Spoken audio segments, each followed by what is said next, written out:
Vamos a hacer una última deducción, a ver, de esta relación en un sistema un poco más complejo que este de acá, pero también de mucha aplicación práctica que nos va a nosotros permitir seguir con la exposición del curso de manera lógica y sistemática como lo venimos haciendo hasta ahora.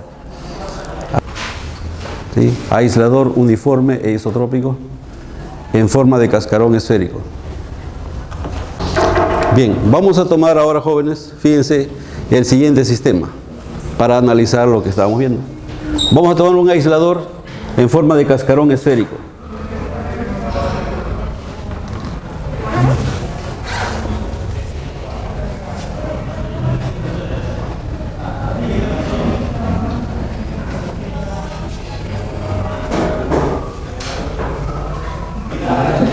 Vamos a tomar los radios que sean R1 y R2 del aislador. Dentro del aislador, jóvenes, y en forma concéntrica con el cascarón esférico, vamos a tomar una esfera de radio, una esfera conductora de radio R mayúscula, donde existe una carga Q asterisco. ¿Está claro? Podemos dar la carga, o como ya ustedes saben, podemos dar la densidad superficial de carga de la esfera conductora. ¿Está bien? Entonces, con la esfera cargada en el centro del sistema, ¿no? La esfera va a crear a su alrededor, disculpe, la esfera va a quedar en su exterior un campo eléctrico, está claro, análogo completamente al campo de una carga puntual, como lo hemos nosotros deducido. Entonces, este campo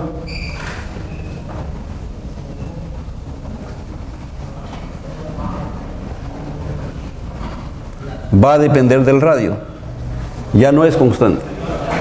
Ese campo va a penetrar dentro del aislador y va a polarizar al aislador. ¿Sí? Ese campo sigue por acá.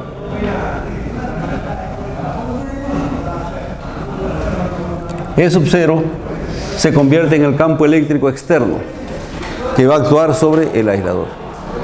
Entonces, el aislador, como ya hemos indicado, se va a polarizar. ¿Sí? En este extremo van a aparecer las cargas negativas de polarización. Vamos a llamar esas cargas Q de polarización negativa. ¿Está claro? Y en el otro extremo van a aparecer las cargas positivas de polarización. Jóvenes, voy a dibujar solamente en un sector del cascarón esas cargas polarizadas. De hecho que ellas van a aparecer por todo, ¿no?, el cascarón. ¿Está claro? Aquí tenemos las cargas de polarización positivas. ¿Está claro? Positivas.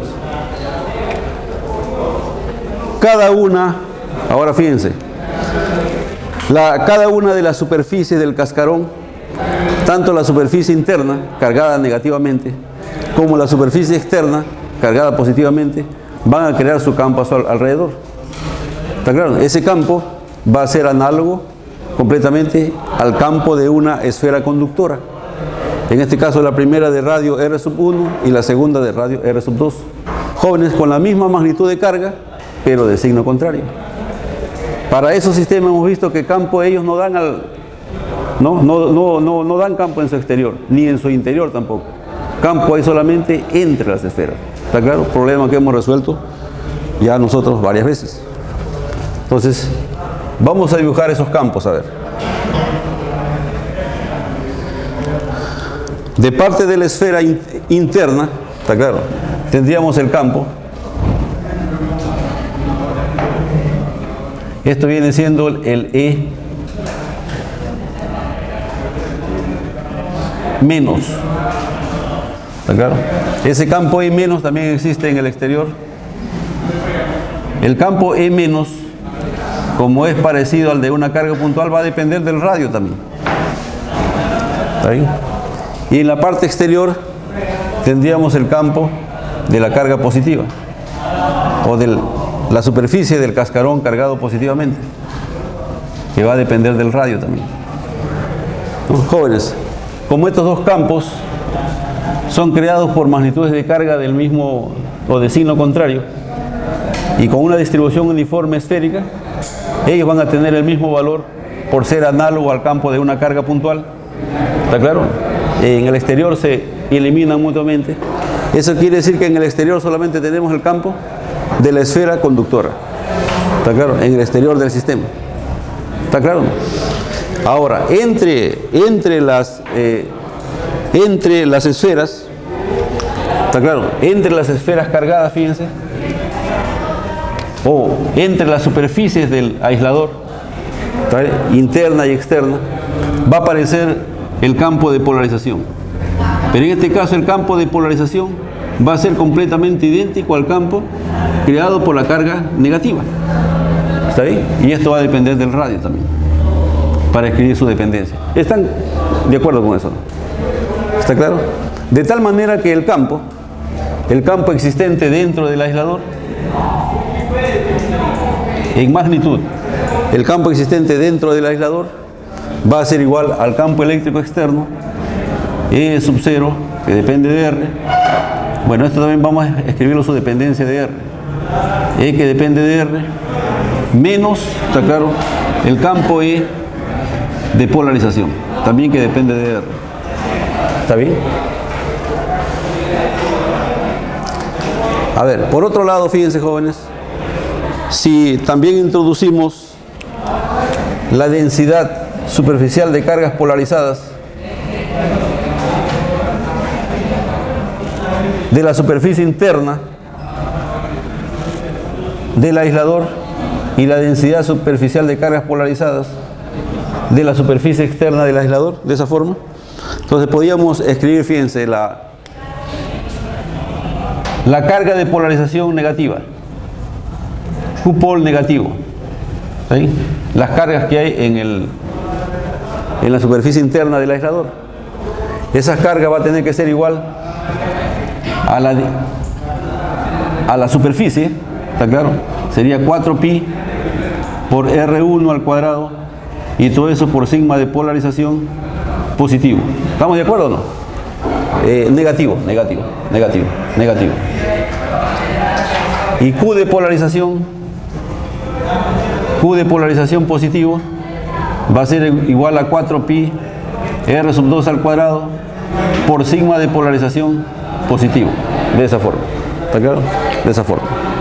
El campo E sub 0, vamos a escribirlo así, a ver. El campo de la carga va a ser, a ver, 1 entre 4pi epsilon sub 0 por la carga Q asterisco entre R cuadrado. ¿Está bien? Así. El campo E de polarización, idéntico completamente al campo E menos. ¿Está claro? ¿Podemos escribirlo así?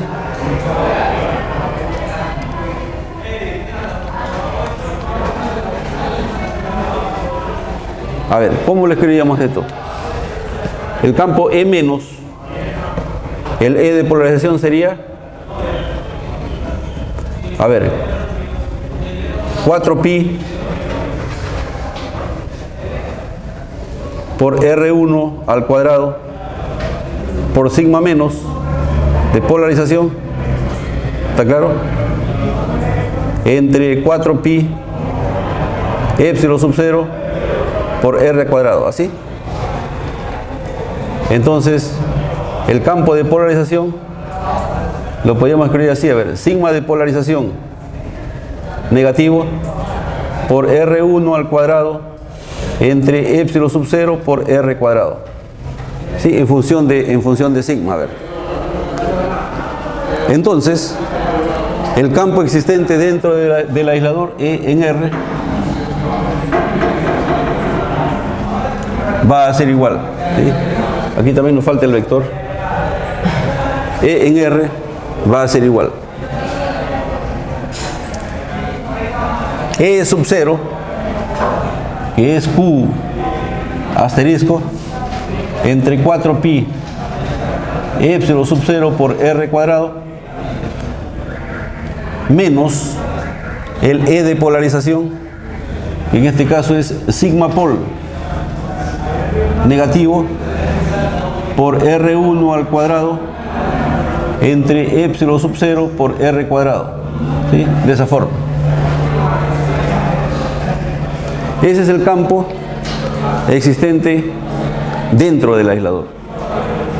La suma del campo externo de la esfera conductora menos el campo, menos el campo de las cargas polarizadas. En este caso el campo de las cargas polarizadas va a coincidir completamente con el campo de la esfera cargada negativamente. ¿Está bien? De la esfera cargada negativamente. A ver, esa expresión que tenemos arriba, ¿está claro? Vamos a escribirlo en la superficie de la esfera interna, en R1. ¿Está claro? En la superficie de la esfera interna, este campo va a ser entonces Q asterisco entre 4pi epsilon sub 0 por R1 al cuadrado y menos sigma pol negativo entre epsilon sub 0. Si R es R sub 1, con R sub 1 se simplifica. ¿Está claro? Bien. Ahora vamos a tomar el cociente, a ver. El cociente. E entre R1 dividido entre E en R. En magnitudes. Tomando el cociente. A ver, escribimos E en UR, ¿no? Sería Q asterisco entre 4pi epsilon sub 0 por R1 al cuadrado menos sigma de polarización negativo entre epsilon sub 0, y todo eso dividido entre Q asterisco entre 4pi epsilon sub 0 por R cuadrado menos sigma de polarización negativo por R1 al cuadrado entre epsilon sub 0 por R cuadrado. Tomamos el cociente.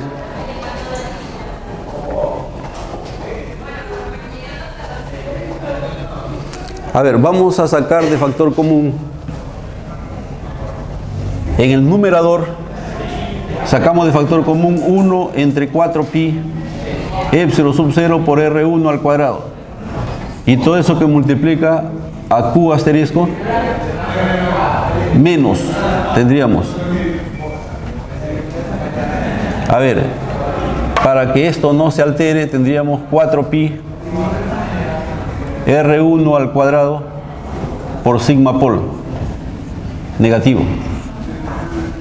En el denominador también sacamos de factor común 1 entre 4pi epsilon sub 0 por R cuadrado. Entonces no me quedaría Q asterisco menos, ¿está claro? 4pi R1 al cuadrado por sigma pol negativo. De esa forma. ¿Está claro? Ustedes ven que los paréntesis, ¿está claro?, son iguales, se simplifican. 1 entre 4pi epsilon sub 0, 1 entre 4pi epsilon sub 0, se simplifica. ¿Está claro? Entonces la relación que hay, bueno, vamos a ver cuándo nos sale esto. Vamos a escribir por acá cuánto nos sale esto. Sería R cuadrado minúscula entre R sub 1 al cuadrado. ¿Sí? Entonces encontramos la relación que hay entre el campo en la misma superficie de la esfera interna, o en la misma superficie interna del cascarón, ¿no?, aislante, E en R1, entonces va a ser igual a R al cuadrado entre R1 al cuadrado por E en R, a través del campo en general. Tengan en cuenta, eso sí, de que estamos trabajando dentro del aislador nada más. R tiene que ser menor o igual que R2, pero mayor o igual que R1. No salimos de esa región. Aquí no estamos en el aislador. calculando el campo en el aislador. Bien, ahora fíjense por favor. Voy a trazar ahora el vector de polarización. El vector de polarización lo voy a trazar en la superficie interna del aislador. Irá de la carga negativa hacia la positiva. En esta forma irá el vector P de polarización. ¿Está claro? Ese vector P de polarización, repito, en la superficie interna. Es perpendicular a la superficie interna, por eso puede escribir P tiene que ser igual a la densidad superficial de cargas polarizadas negativas. ¿Está claro o no? A la densidad superficial de cargas polarizadas negativas. Jóvenes, ¿está claro eso o no? El vector P trazado aquí en este punto, ¿está claro? En la superficie interna del aislador, en la superficie cargada negativamente, ¿está claro? La componente perpendicular del vector P tiene que ser igual a la densidad superficial de cargas polarizadas en esa superficie. Ahí lo escribimos. Pero por definición, P es kappa multiplicado por epsilon sub 0 y por el campo existente en esa región del aislador. O sea, será por E en R1. Y esto va a tener que ser igual a sigma pol negativo. ¿Ahí? Sigma pol negativo. Entonces, fíjense, sigma pol negativo va a ser igual a kappa por epsilon sub 0 por E en R1, pero E en R1 es R cuadrado entre R1 al cuadrado y todo eso por E en R. ¿Está claro? En R. Reemplazamos, reemplazamos ese valor, en esta ecuación de acá. En la primera ecuación, ¿sí? En la primera ecuación. En la primera ecuación tenemos, en la primera ecuación señalada, ¿sí? E en R va a ser igual. Fíjense que esto de que tenemos de primer sumando es E sub 0. ¿Está bien? E sub 0. Menos sigma de polarización negativo. Sigma de polarización negativo, aquí lo tenemos, es kappa por epsilon sub 0 por R cuadrado entre R1 al cuadrado y todo eso por E en R. ¿Está claro? Y todo eso que multiplica a R1 al cuadrado entre epsilon sub 0 por R cuadrado. De esa forma. ¿Estamos bien hasta ahí o no? Bien, aquí se simplifica, epsilon por R cuadrado, epsilon por R cuadrado, R1 al cuadrado, R1 al cuadrado. Pasando este miembro al otro lado, obtenemos que 1 más kappa, que multiplica al vector E dentro del aislador en R, está claro, en este marco, en estos límites, va a ser igual a E sub 0, también que depende de R también. ¿Está bien? Entonces fíjense, como 1 más kappa es K, tenemos que E en R es igual a E sub 0 en R y todo eso dividido entre K. Jóvenes, ustedes pueden ver la misma relación que se obtuvo para los campos constantes, se obtiene también para este sistema, está claro, un poco más complejo. No deja de ser simple también, está claro, pero un poco más complejo del que analizamos anteriormente.